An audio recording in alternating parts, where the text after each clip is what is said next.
Қауымға құрметті қонақтар, бүгін Башқұртстан Республикасының Милли музейінде қонақ ол Наиля Биктемирова, қолқабат ойнаушы мастер енді, музыкант. Бүгін бізде қонақта.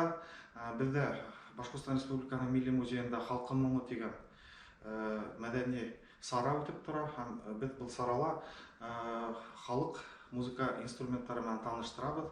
Мына бүгін енді бізді қылқымыз менен таныштырып өткізіп келеді.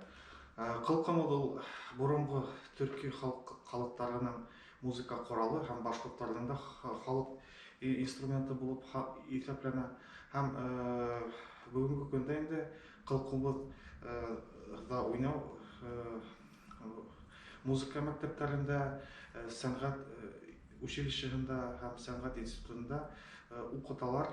Һәм ол қылқымызды біздің халық инструменталь оркестрында ойнайдар. Мына шулар турасында қысқа ғана сізді Наиля Биктемирова таныштырып өтсек. Әйдәгез хәзер өзі оға берейік. Қылқымыз турасында қысқаша ғана неме айтып кетесіңіз? Тәгәрі халқыға. Бұл қылқымыз бик бұрынғы инструмент, ойын құралы. Бұл ойын құралында Башқұртстанда бик әзгіне кіші ойнайды. Бик әзгіне оқытушылар бар.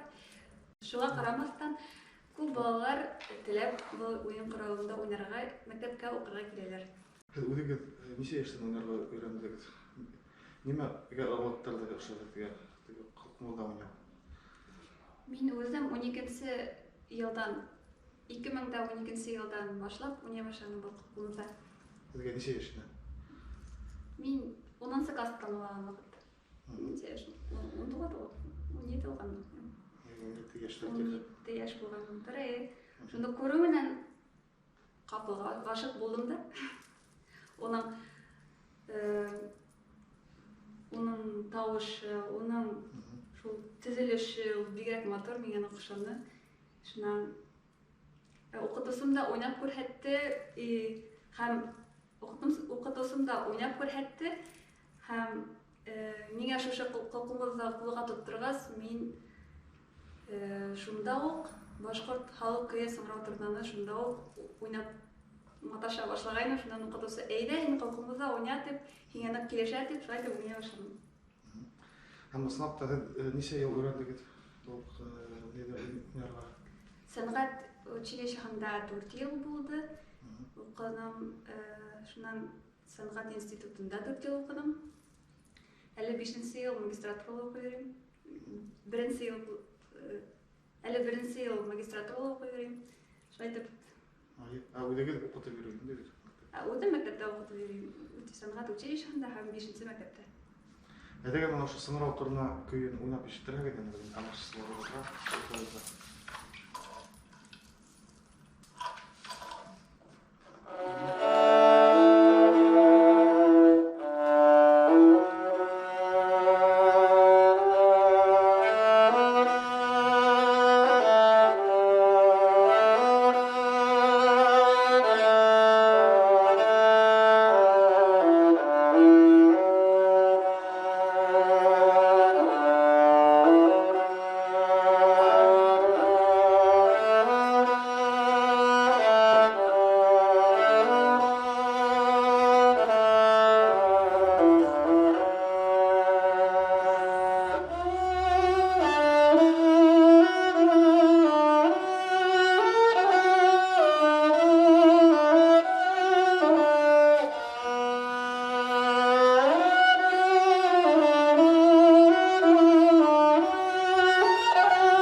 Бик һәйбәт.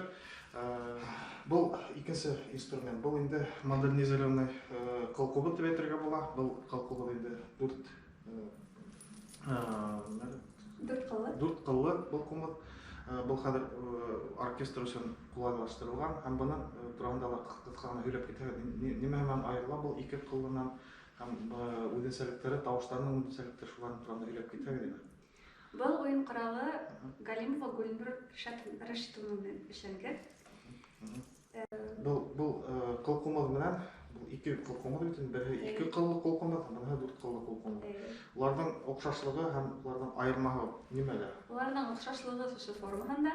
Формаһында шулай итеп шу уйналышы һәм смычок менән шулай тотып уйнавында. Аерылыштары шушы кылларында монда тимер кылдар. Тимер кылдар улар дүртәү скрипичный строй диләр бит инде ул әйткәндә. Һәм уйналышында тавышы нык аерыла. Бу кылмазның тавышы кешенең тавышына охшаһа. Аның уйналышы уже скрипканы гына охшый күбрәк.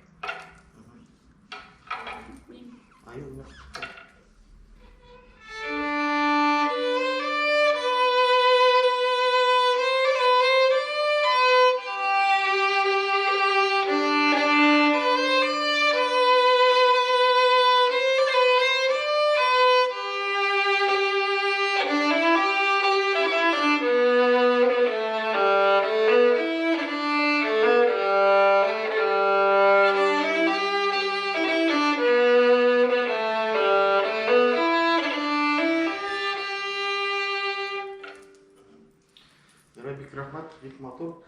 Яраткан ярыгыз көйгөгө нинди? Шулар уйнап ишеттерәк идеме?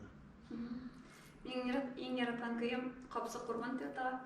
Ул Хайбулла районында сыгарылган көй. Йыр. Уны йырлаусы исән микән, мин белмәйм. Уны бер генә кеше йырлаган, уже шул кешенән алынган көй. Кем? Синең исеме? Белмәйм.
Көңілден ниндәдер кылларды нидеп сыгыра бит, көңілден тартып сыгыра. Шундай теге тавышы бұл инструменттан. Мына һезнең ике нидәле уйнаган инструментта мына шулар турында мына бұл дүрт струналы, дүрт кыллы кылкымы һәм ике кыллы кылкымы. Кайныһында мына һезнең күңелегезгә ныграк ята, или улар икеле бер төрле уйнай. Кайгылыраак вакытта ушуну кыйналайм. Кыймыл дегендейрээк. Муланган вакыттарымда. Көңүлдө кояш балкыгында чыкканда ойнойм деп элем. Но кайырсак була нагы деп киши уйнаганды ишете эле һәм мынахында уйнаганын ныгыраак окшой ничектир. Ушундай кишилер бар. Кимдир мынау шушы кылкымдыгына признавать этет. Ушул дело вкуса. Өзүгө мына 5-мектепте иштеген онда неме окуп алат? Онда мен башта шушы кылкымда окутуп алган. Һәм балаларга уйнарга өйрөнөргө кыйыныраак болгоч ошо инструментти заказывать иттик. Ошо инструментти бизге ишендилер да ошо кылкымда уйнарга үйрөтөм. Неченчи класс балалары окуйт? Менде 1 класс балаларынан башлап 5 класс балаларына чейин бар. Көпчүлүк кыздар, малайлар эмне? Малайлар да келип уйнап карап кеттилер. Лекин улар турмайдыр да, көбүрөөк кыздар бул инструмент ойнойдор дейт. Мында бик катмарлы укырга, мында заниматься, шөгыльләнергә күбрәк вакыт кирәк, күбрәк утырырга кирәк. Шул кызлар күбрәк шундый сабыр кызлар, шул кылкымда өйрәнергә ныграк әвәс. Бул инструментта уйнайларбы? Бында уйнаучылар барбы? Бул инструментта уйнарга үйрәтүчеләр барбы? Укучылар арасында күпчелек шундан уйныйлар. Шушы кылкымда уйнарга өйрәнеп, бүтүн нескәлекләрен билеп алгач, шушы кылкымда уйнарга уже уларга еңелрәк. Бул кылкымдан да бир матур көй уйнап иштергән. 7 кат көй.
Уйнарга килгәндә бул ошо гриф дип аталат эле бит. Бул гриф.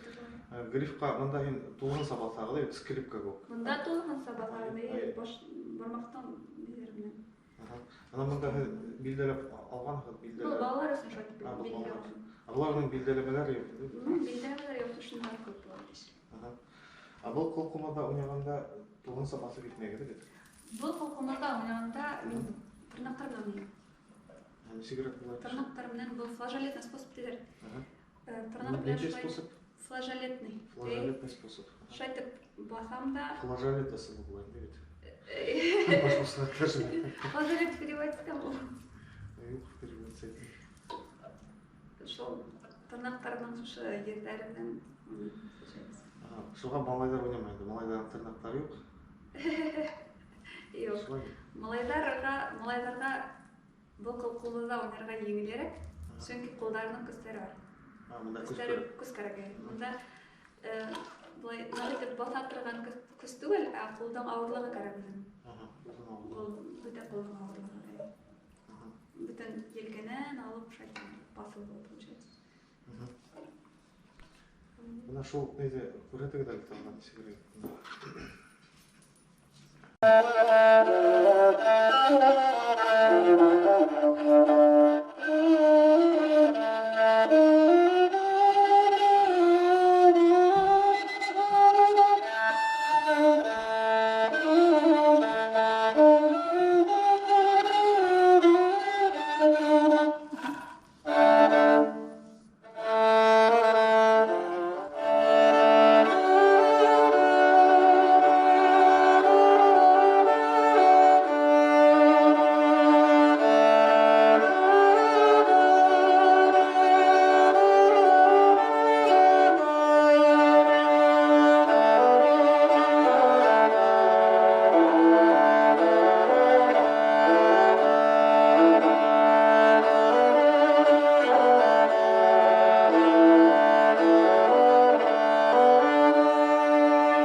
смычогында да ошол аттың ялын ишенген.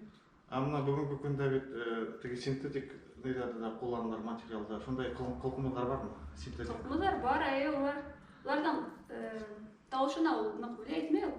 Шуга кимге нисек уңайлы, кимге нисек ошош айтып кылган. Өзү уйнаганыгыз барбы ушул синтетик нелер менен һәм буның айырмасы барбы? Айырмасы унда ул басылуы, нитеуи өзүнө иридирээк керек. Бул смычок турганда эме айтып кетем эле, бул эмне материал, бул бүтүн кылкымда ошондой деп ишенем, эле өзүнчөлүктүү смычоктор да бар. Бул борунку кылкымдарда ошентип уйнаганда ошондой смычок менен. Һәм шул хакланып калгас мен ушундай да үйрөнөргө тырыштым да. Ошентип үйрөнүп алдым. Булай укыганда ушулай деп тутуп классический смычокто ойнойм. Скрипка керек. Скрипка да виолончель как альта как окей. Бул миңа оңайлыраак уже үйрөнүп бүттүм. Табышында өзгөрө оказывается шул смычок түрлүү булса шул табышы да өзгөрөт.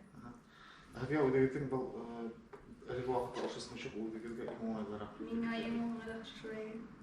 Мына ойдогот турганда эдрактын хүйлөп кетер едим. Мына кайда туулдугуз, кайда өттүгүз, ата-эсегиз һәм туугандарыгыз һәм ким булурга кыяландыгыз һәм нисек булай язмышыгыз ошо музыка сәнгатына дөньяга алып келген ашулар турганда хүйлөп. Мен өзүм Илеш районунан, тумышымчынан атайым йырчы, охранник болуп, умартасы, әсәйем укытуучу һәм художник. Ул шундай картиналар эшләгәс, өйдәге шундай атмосфера, творчество булып сәнгать мөхите булган. Шуннан бәләкәй сактан ук мәктәптә укыганда йырлап, башка халык язарын йырлап сәхнәлә выступать итәргә яратайм. Һәм сәнгать институтын һәм сәнгать училищеһына килгәс, йырга выступать иткәндә үтәлмәнемдә мутация голоса дигәс, шуннан калкымызга күрһәткәс, калкымызга яратып алдым да, шунда укырга да кирип киттем. Калкымында мына беринде без әдерлек бернеме без подготовки укый башлаганда кыйын булдымы? Йырлагас мин наслух әйбәт алгас, бул инструментта платтар юк бит инде, шуга өзүм наслух уйнаганда ныграк ишетелә. Миңа шул авыр булган әйтеп. Калкымында нота буйса уйнайдарбы? Калкымында. В основном нота буйса уйнайдар. Кайнында бунда Икеһендә дә. Икеһендә. Монда тоже ноталары күп. Монда тик ноталар язылган нидер бар. Кылганыска каршы калкымызга язган пьесалар нык һәм композиторлар бик белеп бетермәй микән. Шуга минең теләгем күбрәк шундый мотор йырзар, композициялар, көйләр шул калкымызга язылса иде дип теләктәрем шулай. Мына үзегезнең әле әйтеп мына киемегез шундай селтәр һәм кашмашлар турында һөйләп китәгез, моны үзегез эшләдегезме? Мин буны үзем эшләдем. Укытучым нык итеп шушы калкымызда уйнагас, шушы башкорт нейне культурага нык итеп кирип киттем дә, шуннан костюмдарын карый башладым, нисек киенгәннәр элек. Шуннан кашмау үзем эшләп алдым, селтәр үзем эшләп алдым. Мөгаен бу селтәр минем уже, может, дүртенче кашмау. Күп итеп төрле эшләнем, иң ошаган, иң кипскан шул. Менә бында минең көмеш тәңкәм бар. Бу атаемның өләсәһеннән калган сулпы. Сулпы ул тулмына тагып йөргән сулпыһы. Һәм бында ике тоже көмеш тәңкә бар. Улар бәләкәйрәк һәм улар тоже шул атаемның өләсәһеннән калган тәңкәләр. Шулай итеп йыйып алдым. Һәм бу кашмауды үзем эшләнем, шул тоже беренче кашмау түгел. Шул шайтып өйрәнеп алдым, үземә бик охшагас, шайтып киеп кешеләргә күрһәтеп йөрдем. Нигә ошо милли киемдәр тегү ныграк охшаймы, әллә калкымда ныграк уйнау охшаймы? Әллә улар ике харап йөргән ярый дип уйлыйм. Нигә? Ни өчен? Мин икеһен дә яратам нык итеп бөтен. Икеһен дә яраткас, улар бер-беренә нык итеп бәйләнгән. Шуга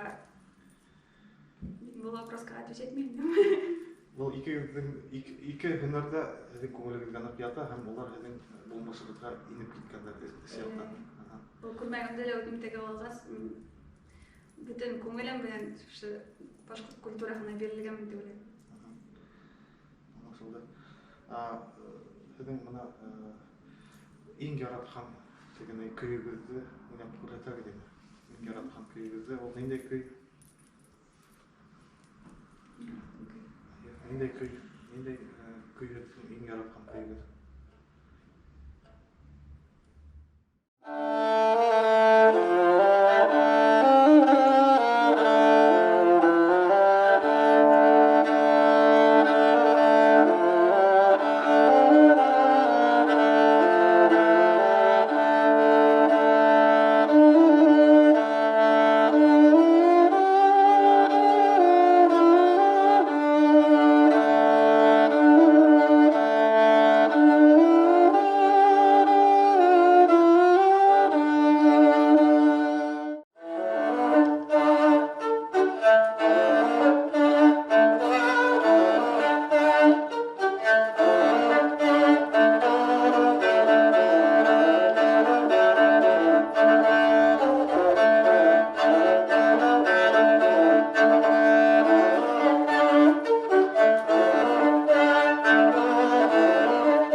Олон сәскәйне.